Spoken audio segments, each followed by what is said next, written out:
行到嗰邊啊嘛。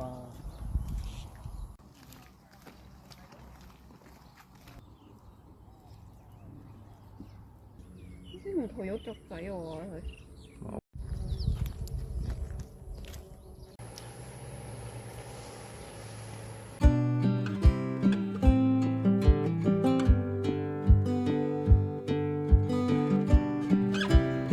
在这趟3天2夜的怡保与玲珑慢旅行中，今天来到了第2天。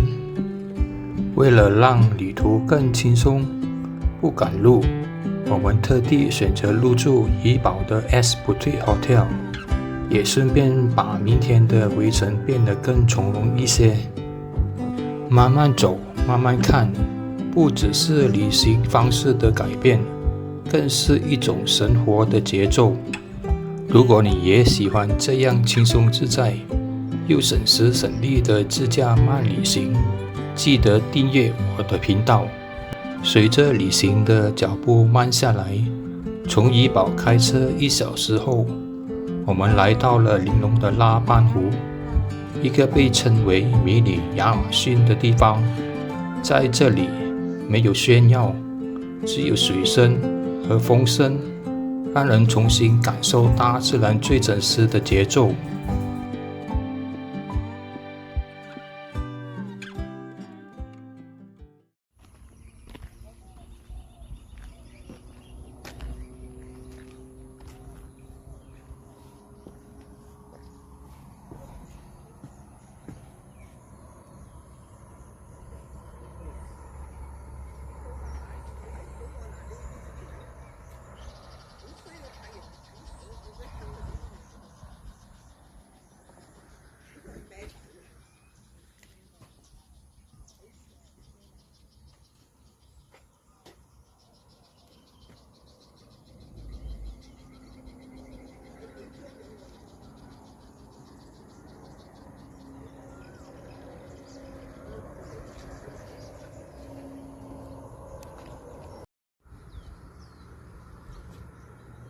行到嗰邊啊嘛。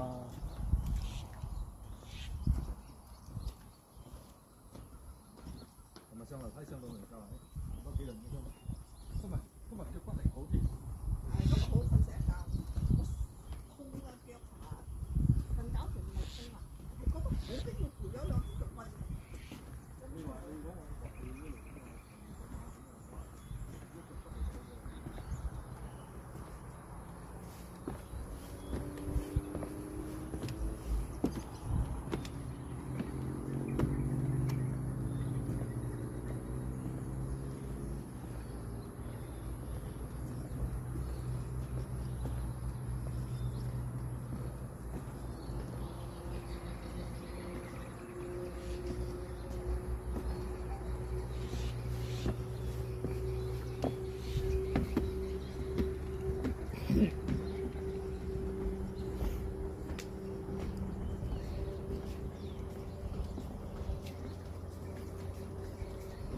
都係上喺度嚟嘅呢度。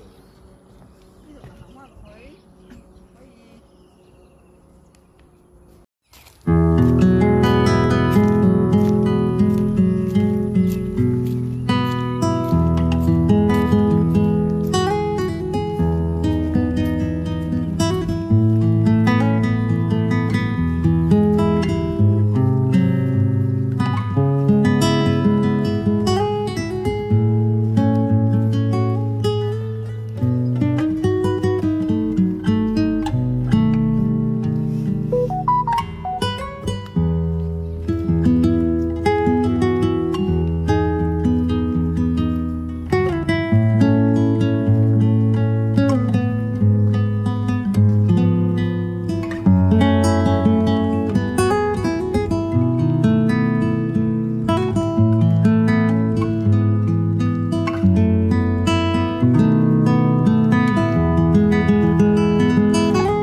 係咯，唔知做咩嘢，棵樹喺度係咯，冧咗喎。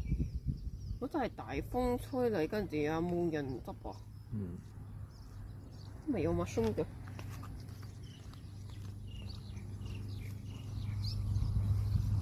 mushroom 喺邊度？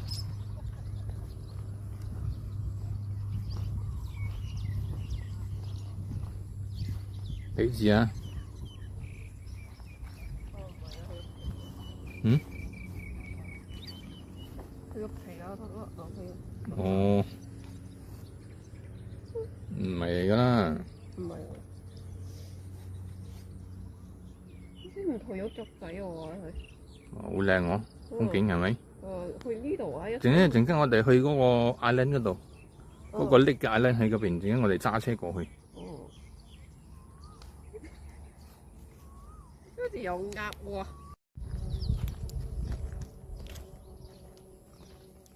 呢啲有水啊！呢度。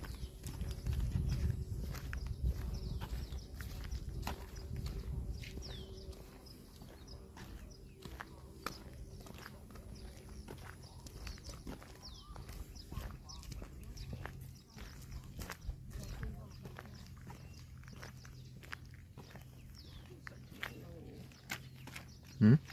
直頭咁樣嘅。嗯，係咁樣噶嘛？黃泥嘛，咪黃色咯。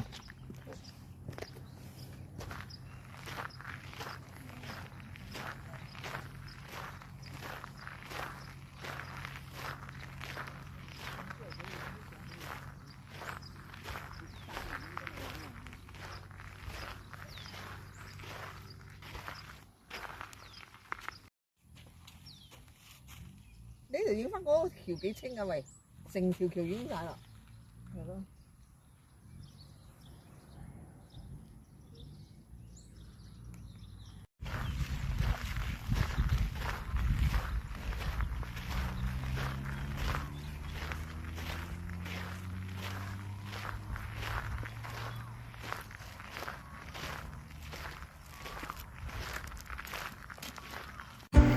拉班湖的形成与真德罗水坝在1928年由英殖民政府兴建有密切相关。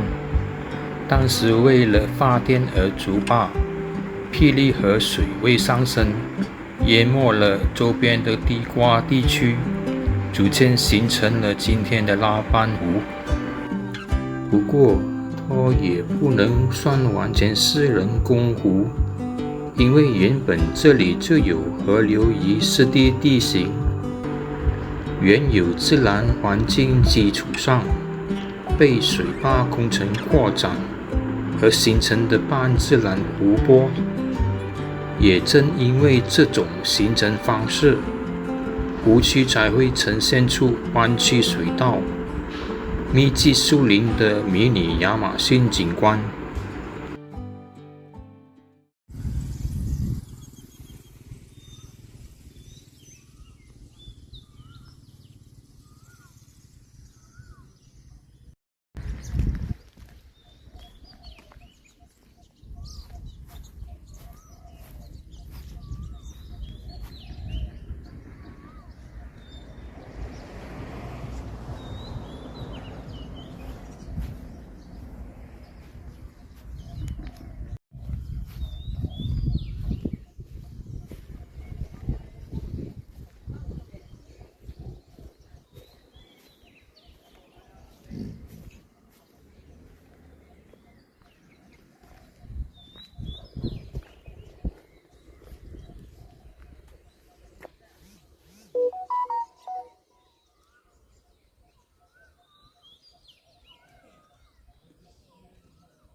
係咯。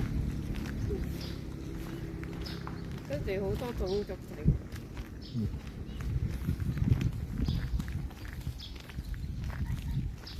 係啦，因為呢度有瀝嘛，所以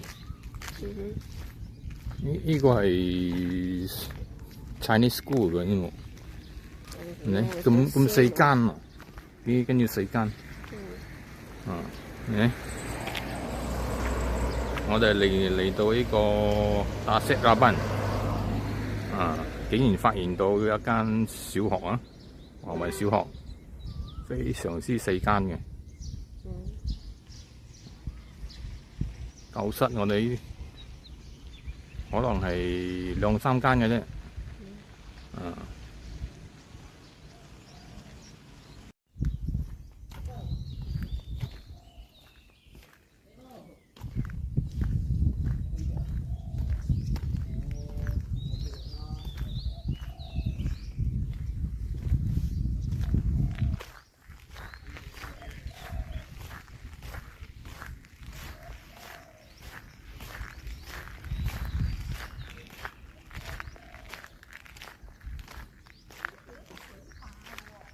係啊，係有水壩㗎，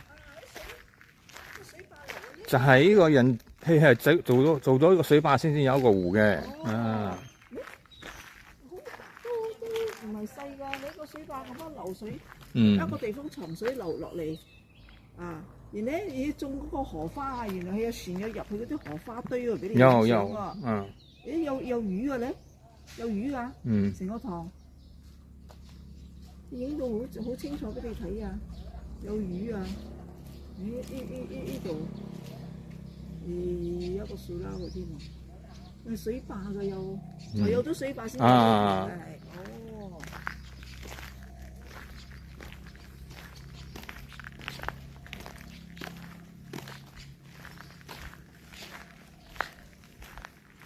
冇嘢嗰度，行呢度睇下咯。